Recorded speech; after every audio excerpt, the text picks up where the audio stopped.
नमस्कार सभी साथियों को। हिंदी साहित्य की क्लास में आप सभी का स्वागत करती हूँ, अभिनंदन करती हूँ। और आज के शस्त्र की परिचर्चा को शुरू करते हैं। आज के शस्त्र में हम यूजीसी नेट के कुछ महत्वपूर्ण क्वेश्चन करेंगे जो आपके नेट एग्जाम और टीजीटी पीजीटी सभी के लिए अनिवार्य है। तो चलिए शुरू करते हैं। आज के शस्त्र का पहला क्वेश्चन है कि भारतीय संविधान के किस अनुच्छेद में हिंदी को राजभाषा घोषित किया गया? वह कौन सा अनुच्छेद है जिसमें राजभाषा घोषित किया गया? किसको? हिंदी को। 343, 434, 334, 445। तो इसका हमें सही आंसर बताना है। तो इसका राइट आंसर जो है वो हमारा क्या हो जाएगा? तो ये हमारा हो जाएगा 343। 343 से और 351 तक जो है हमारे 351 तक राजभाषा का संविधान में प्रावधान किया गया है। और ये जो है वो भाग कौन सा है? जो भाग है जिसमें राजभाषा का उल्लेख है तो भाग 17 है। और अनुसूची कौन सी है? तो 8वीं अनुसूची है। तो इसका राइट आंसर हो जाएगा हमारा पहला। अगले क्वेश्चन पे चलते हैं। महत्वपूर्ण क्वेश्चन है आपके एग्जाम के लिए। अगला क्वेश्चन है कि मुंडा भाषा परिवार का क्षेत्र कौन सा है? मुंडा भाषा जो है उसका भाषा परिवार का क्षेत्र कौन सा है? राजस्थान, मध्य प्रदेश, तमिलनाडु, छोटा नागपुर। तो इसका हमें राइट आंसर बताना है। इसका राइट आंसर जो है वो क्या हो जाएगा? तो इसका सही आंसर जो है वो हमारा हो जाएगा छोटा नागपुर। मुंडा भाषा जो है वो छोटा नागपुर में बोली जाती है। बाकी जो है राजस्थान में राजस्थानी हिंदी भाषा और तमिलनाडु में द्रविड़ भाषा बोली जाती है। मध्य प्रदेश में पूर्वी हिंदी भाषा आती है। तो इसका राइट आंसर हो गया डी। अगले क्वेश्चन पे चलते हैं। क्वेश्चन नंबर 3 है। 3 नंबर क्वेश्चन में क्या पूछा है कि दक्षिण भारत हिंदी प्रसार सभा का मुख्यालय जो है वो कहाँ है? बेंगलुरु में है, चेन्नई में है, हैदराबाद में है, एर्नाकुलम में है। तो दक्षिण भारत हिंदी प्रसार सभा का जो मुख्यालय है वो कहाँ है? तो ये जो मुख्यालय है वो है चेन्नई में। कहाँ है? चेन्नई में। इसकी जो है स्थापना किसके द्वारा की गई थी? तो इसकी जो स्थापना है वो महात्मा गांधी के द्वारा की गई थी। और किस वर्ष में की गई थी? तो वो की गई थी 1927 ईस्वी में। कब की गई थी? 1927 ईस्वी में की गई थी। तो इसका राइट आंसर हो जाएगा हमारा बी। अगले क्वेश्चन पे चलते हैं। अब क्वेश्चन जो है हिंदी साहित्य से शुरू है। चौथा नंबर क्वेश्चन है कि 84 वैष्णव की वार्ता किसकी रचना है? जो रचना है 84 वैष्णव वन की वार्ता, ये किसकी रचना है? गोस्वामी तुलसीदास की, नंददास की, नाभादास की, गोस्वामी गोकुल नाथ की। तो इसका राइट आंसर है वो क्या हो जाएगा? 84 वैष्णव की वार्ता किसकी रचना है? तो ये जो रचना है वो है गोस्वामी गोकुल नाथ की। किसकी है? गोस्वामी गोकुल नाथ की। तो इसका राइट आंसर है वो हो जाएगा हमारा डी। गोकुलनाथ के कुछ ग्रंथ हैं उन्हें देख लेते हैं। गोकुलनाथ के जैसे ग्रंथ हैं 84 वैष्णव की वार्ता और 252 वैष्णव की वार्ता। ये गोकुलनाथ के कुछ ग्रंथ हैं। उसके बाद गोस्वामी तुलसीदास के कुछ ग्रंथ हैं उन्हें देख लेते हैं, जैसे वैराग्य संदीपनी, रामज्ञा, प्रश्नावली, इसे दोहावली रामायण से भी जानते हैं। रामलला नाचू, जानकी मंगल, रामचरितमानस, पार्वती मंगल, कृष्ण गीतावली, गीतावली, विनय पत्रिका, उसके बाद दोहाबली, बर्बर रामायण, और कवितावली, कवितावली जो है हनुमान बाहु के नाम से जानते हैं। नंददास के कुछ ग्रंथ हैं जैसे अनेकार्थ मंजरी, मान मंजरी, सुदामा चरित, रस मंजरी, रूप मंजरी, बिरहा मंजरी, प्रेम बाराखड़ी, श्यामा सगाई, रुक्मणी मंगल, भंवर गीत, रास पंचाध्यायी, सिद्धांत पंचाध्यायी, दशकम भाषा, ये जो है नंददास के कुछ ग्रंथ हैं। उसके बाद नाभादास के ग्रंथ हैं भक्तमाल 1585 और अष्टयाम। अब अगले क्वेश्चन पे चलते हैं। अगला क्वेश्चन है हमारा 5 नंबर क्वेश्चन है। क्या पूछा है कि आल्हा जो है वो किस ऋतु में गाया जाता है? ग्रीष्म ऋतु में, शरद ऋतु में, वर्षा ऋतु में या बसंत ऋतु में? तो आल्हा जो है वो गाया जाता है वर्षा ऋतु में। किस में गाया जाता है? वर्षा ऋतु में। तो इसका राइट आंसर है वो हो जाएगा हमारा सी। तो इसका राइट आंसर क्या हो जाएगा? सी। अगले क्वेश्चन पे चलते हैं। क्वेश्चन नंबर 6 है। 6 नंबर क्वेश्चन में क्या है कि बीसल देव रासों के रचयिता हैं। बीसल देव रासों के रचयिता हैं कौन है? जगनिक है, नरपति नल्हा है, चंद्र बरदाई है, सारंगधर है। तो बीसल देव रासों के जो रचयिता हैं वो कौन है? नरपति नल्हा है। क्या है? नरपति नल्हा है। तो इसका राइट आंसर है वो हो जाएगा हमारा बी। अगले क्वेश्चन पे चलते हैं। क्वेश्चन नंबर 7 है। क्वेश्चन नंबर 7 है। क्या है? इस्तार दा ला लिटरेतुर इंदोये हिंदुस्तानी की रचना जो है वो किसने की है? कीथ ने की है, ग्रियर्सन ने, गार्सा दत्तासी ने, गिलक्राइस्ट ने। तो इसकी जो रचना है वो किसने की है? गार्सा दा तासी ने की है। किसने की? गार्सा दा तासी ने की। तो इसका राइट आंसर हो जाएगा हमारा सी। ये जो है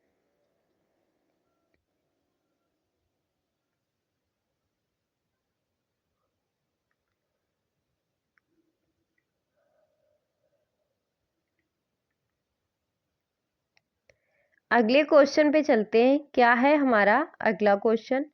क्वेश्चन नंबर 8 है कि इनमें से कौन सा कवि अष्टछाप का नहीं है? कौन से कवि हैं जो अष्टछाप के नहीं हैं? सूरदास, कुंभनदास, नंददास, रैदास।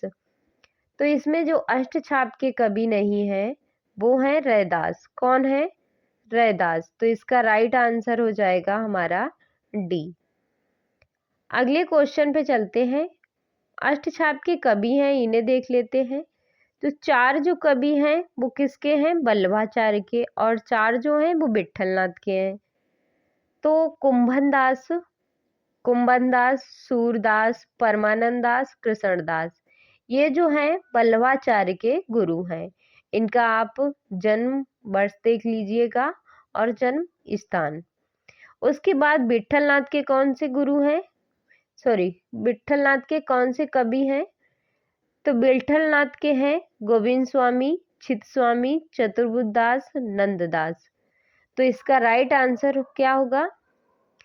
इसमें जो 4 हैं वो विट्ठलनाथ के शिष्य हैं और 4 हैं वल्लभाचार्य के। तो अगले क्वेश्चन पे चलते हैं। अगला क्वेश्चन नंबर 10 है। 10 नंबर में क्या पूछा है कि नैन नचाए कहीं मुस्काए, लला फिर आयो खेलन होरी। ये काव्य पंक्तियां हैं किस कवि की हैं? नैन नचाए कहीं मुस्काए, लला फिर आयो खेलन होरी। ये काव्य पंक्तियां किस कवि की हैं? पद्माकर की, मतीराम की, घनानंद की, देव की। तो ये जो पंक्तियां हैं वो किसकी हैं? पद्माकर की हैं। किस कवि की हैं? पद्माकर की हैं। तो इसका राइट आंसर हमारा है वो हो जाएगा पहला। मतीराम की पंक्ति है जो, वो क्या है, कुंदन को रंग फीके लगे, झलके सब अंग, आंगन चारु गई गुराई। और देव की जो पंक्ति है वो है, अभिधा उत्तम काव्य मध्य लक्षणा लीन। ये तो फेमस पंक्ति है, याद भी रखना, एग्जाम में कई बार रिपीटेड भी है, कई बार पूछी जा चुकी है। अगले क्वेश्चन पे चलते हैं। क्वेश्चन नंबर 11 है। 11 नंबर क्या है कि सखी वे मुझसे कह कर जाते किस कवि की काव्य पंक्ति है। सखी वे मुझसे कह कर जाते किस कवि की पंक्ति है। सियाराम शरण गुप्त की है, मैथिली शरण गुप्त की है, अयोध्या सिंह उपाध्याय हरिऔध की है, या जगदीश गुप्त की है। तो ये जो पंक्ति है वो किस कवि की है, तो ये है मैथिली शरण गुप्त की। किसकी पंक्ति है, मैथिली शरण गुप्त की है। तो इसका राइट आंसर हो जाएगा हमारा बी। अगले क्वेश्चन पे चलते हैं। अगले क्वेश्चन क्या है हमारा, क्वेश्चन नंबर 12 है। 12 में क्या पूछा है हमसे कि शिव शंभू के चिट्ठे के लेखक जो हैं वो कौन है। शिव शंभू के चिट्ठे के लेखक कौन है। प्रताप नारायण मिश्र, श्रीनिवास दास, बालकृष्ण भट्ट, बाल मुकुंद गुप्त। तो इसका राइट आंसर जो है वो क्या हो जाएगा, वो हो जाएगा हमारा बाल मुकुंद गुप्त। क्या हो जाएगा, बाल मुकुंद गुप्त। इसका जो प्रकाशन वर्ष है वो क्या है, इसका जो प्रकाशन वर्ष है वो है 1904 से 5 ईस्वी। अगले क्वेश्चन पे चलते हैं। क्या है हमारा अगला क्वेश्चन, क्वेश्चन नंबर 13 है। 13 क्वेश्चन में क्या पूछा है कि नया ज्ञानोदय क्या है। नया ज्ञानोदय पत्रिका के संपादक जो हैं वो कौन है। नया ज्ञानोदय पत्रिका के संपादक जो हैं वो कौन है। मृणाल पांडे, रविंद्र कालिया, प्रभाकर छेत्री, ज्ञान रंजन। तो नया ज्ञानोदय पत्रिका के संपादक जो हैं वो कौन है, तो वो है रविंद्र कालिया। कौन है, रविंद्र कालिया। तो इसका राइट आंसर हो जाएगा हमारा बी। इस पत्रिका का जो है प्रकाशन वर्ष क्या है, तो इसका प्रकाशन वर्ष जो है वो है 2002 ईस्वी। इसके जो है प्रकार क्या है, कैसी पत्रिका है, तो ये जो है वो एक मासिक पत्रिका है। कैसी है, मासिक पत्रिका है। और ये प्रकाशित कहाँ से हुई, तो ये जो प्रकाशित हुई थी वो दिल्ली से हुई थी। कहाँ से हुई थी, दिल्ली से। तो इसका राइट आंसर जो है वो हमारा हो जाएगा बी। अगले क्वेश्चन पे चलते हैं। क्या है हमारा अगला क्वेश्चन, हिंदी साहित्य की गद्य विधाएं के कुछ क्वेश्चन हैं, इन्हें भी देख लेते हैं। पहला क्वेश्चन है कि देश विभाजन को लेकर लिखा गया उपन्यास कौन सा है। अमृत और विष, झूठा सच, अपने अपने अजनबी, अंतराल। तो देश विभाजन को लेकर लिखा गया जो उपन्यास है वो कौन सा है, तो वो उपन्यास है झूठा सच। कौन सा है, झूठा सच। ये 2 भागों में है। कितने भागों में है, 2 भागों में है। इसका पहला भाग जो है वो प्रकाशित हुआ था 1958 में, और दूसरा जो है वो प्रकाशित हुआ था 1960 में। उसके बाद अमृत और विष और ये झूठा सच जो है, ये इसके उपन्यासकार कौन है, ये किसका उपन्यास है, तो ये जो है यशपाल सिंह का है। किसका है, यशपाल सिंह का है। अमृत और विष, इसका जो समय है वो कितना है, इसका समय है 1966। ये किसकी रचना है, अमृतलाल नागर की। और अपने अपने अजनबी, अपने अपने अजनबी, इसका जो समय है वो कितना है 1961। अपने अपने अजनबी, इसके रचनाकार कौन है? अज्ञे हैं। और अंतराल, अंतराल जो है वो किसकी रचना है? मोहन राकेश की है और इसका समय है 1972। तो जो राइट आंसर होगा वो हमारा होगा बी। अगले क्वेश्चन पे चलते हैं। क्वेश्चन नंबर 15 है।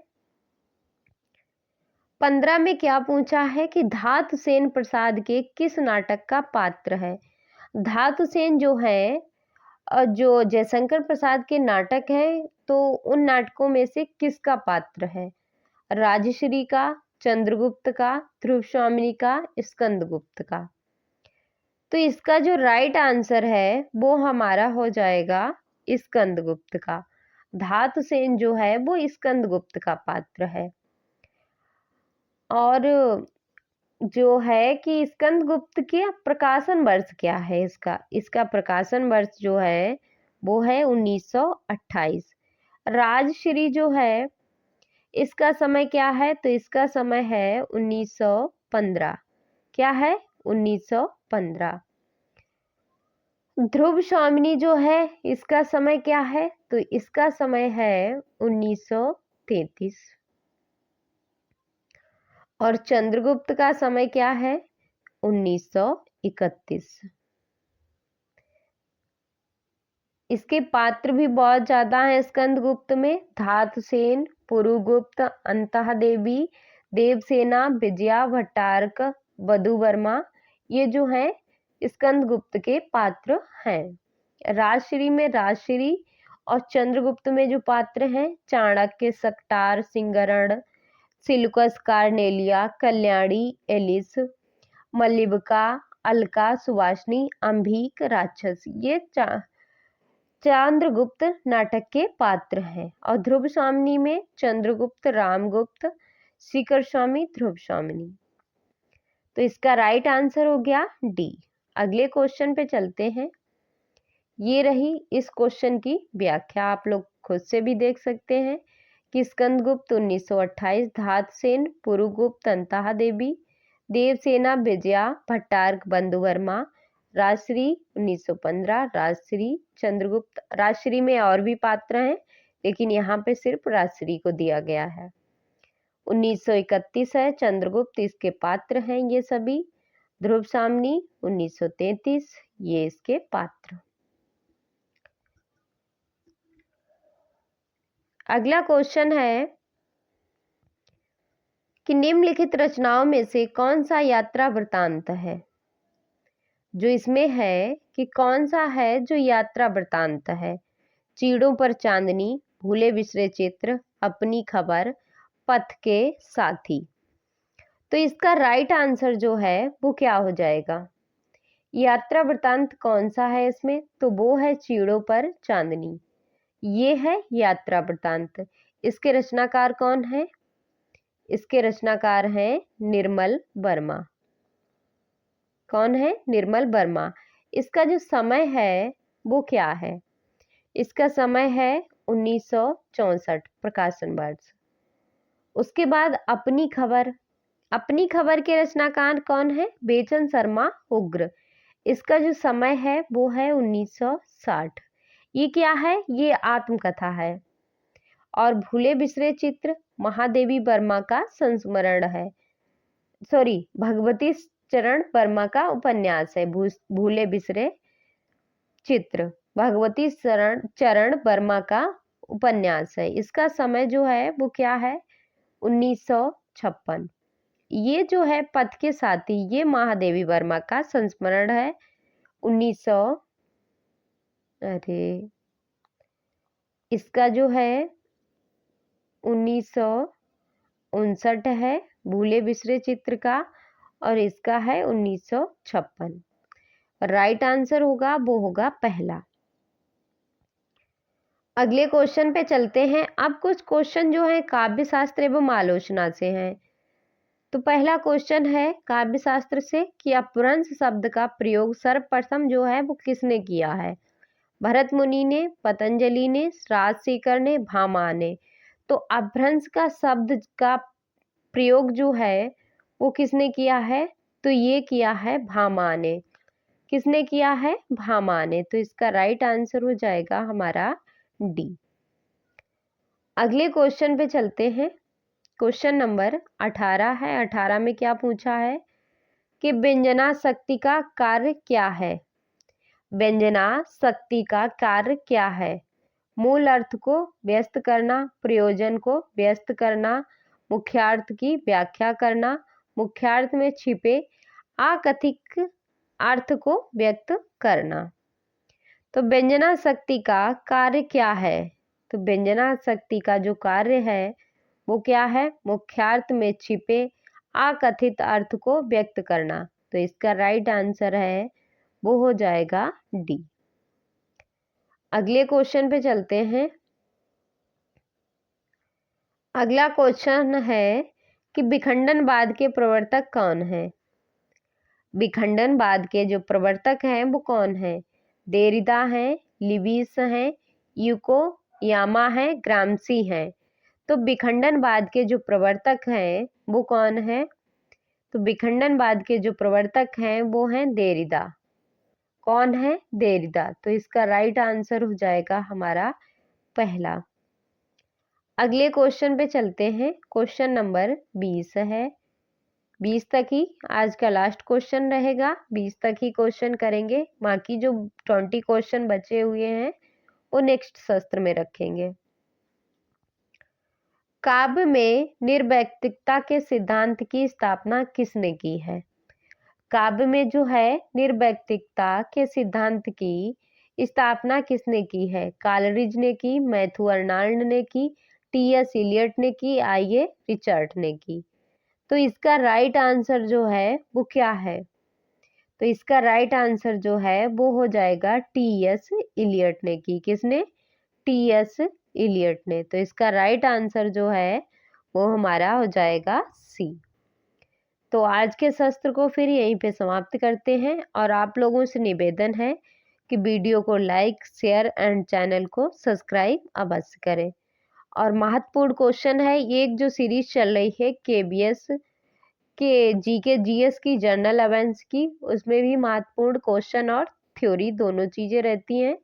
तो आप लोग उसे भी देखिएगा, जो लोग टीजीटी पीजीटी की तैयारी करते हैं, जिसमें जीके जीएस आता है, जिसमें हिंदी और संस्कृत है। यूपी वाले में जैसे है हिंदी और संस्कृत है, तो उसकी तैयारी में जीके जीएस नहीं आता है, तो आप लोग मत पढ़िएगा। तो आज के सत्र को फिर यहीं पे समाप्त करते हैं। मिलते हैं अगले सत्र में। तब तक के लिए जय हिंद।